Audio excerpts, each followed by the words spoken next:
This morning, a House Select Committee will hold its first hearing on the deadly January attack on the U.S. Capitol. 4 officers who were there that day will testify before lawmakers investigating the insurrection. So let's bring in Washington Post congressional reporter Marianna Sotomayor to provide a little more insight into the hearing that we're going to be paying very close attention to.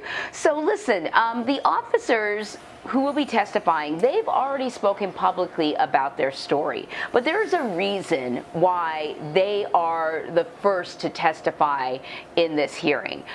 What is the message do you think the committee is trying to send by kicking things off with their testimony?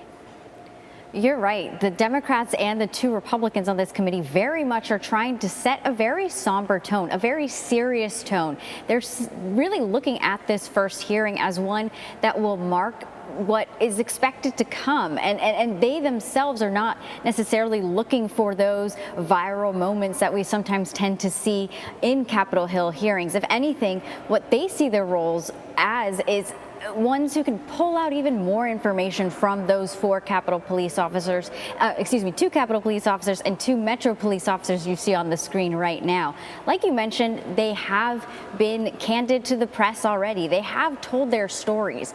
But really what members want to do is be able to remind the public what these Capitol Police and MPD officers really went through that day, and potentially even bring out more emotion from them, kind of renew and reinvigorate the conversation about what truly happened, what people experienced on that day, how close these insurrectionists got to members of Congress.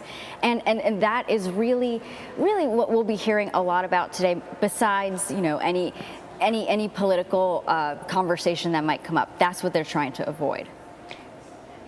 Yeah, you know, you said what truly happened, and I thought that's part of the problem is that the truth is difficult to come by, and you know, we've seen lawmakers sort of live in alternate realities. But if there's one thing that everyone can agree on, no matter who you support, is that the police officers were under sort of a dire threat. They put their lives on the line to protect lawmakers from all parties, and you know, their stories are real, and so at least you can start there with something most people agree on. Who knows where things are going to go from there, where the hearing's going to go from there. But the Capitol Police Inspector General has already testified before Congress about failures in the department's planning leading up to January 6th.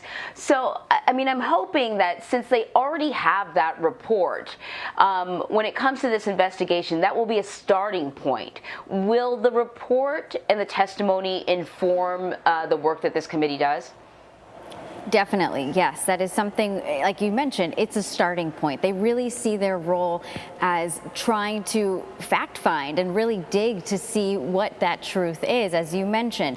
And there really isn't necessarily a timeline for these members. That is something that Republicans, they wanted any kind of investigation to wrap up way before the midterm election. Well, this committee isn't making that promise. They're really going to try and see exactly where the facts lead, and one big chunk of this is trying to find out every single security failure, why it happened, why Capitol Police was unprepared, why other law enforcement agencies didn't really take this threat as seriously as they should have, in an effort to compile a final report. And even though this doesn't have, you know, the Republican appointments that Minority Leader Kevin McCarthy wanted, all of these committee members very much see this as a very serious assignment, potentially producing a report that is going to be seen and what they hope respected as a final testament for the sake of history of what happened on that day and what can be done to prevent anything like that happening again. Yeah, but it may be a tough sell, at least for some Republicans. House Minority Leader Kevin McCarthy put forward a resolution last night attempting to force Nancy Pelosi to appoint his picks to the committee. We know she rejected 2 of his picks, and so he withdrew all the names. That move failed. What could McCarthy's next steps be going forward? We know he's going to be speaking in about 20 minutes or so.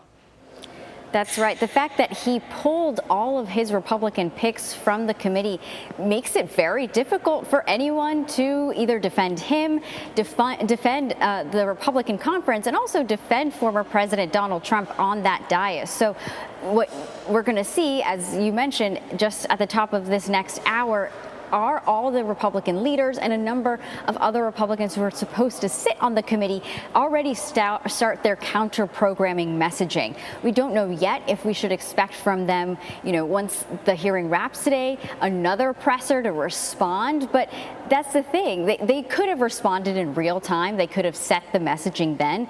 But because they aren't part of this panel, they I should mention, chose not to be on this panel, they won't be able to do that responding in real time. So it's going to be a lot of messaging from them. We should expect that. But we also are going to see a number of other Republicans led by Marjorie Taylor Greene and Matt Gaetz.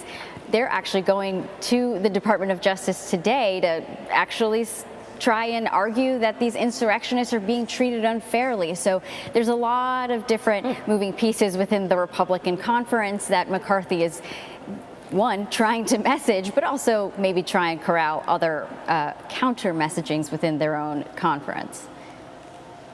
Right. Very interesting. Marianna Sotomayor, thank you so much.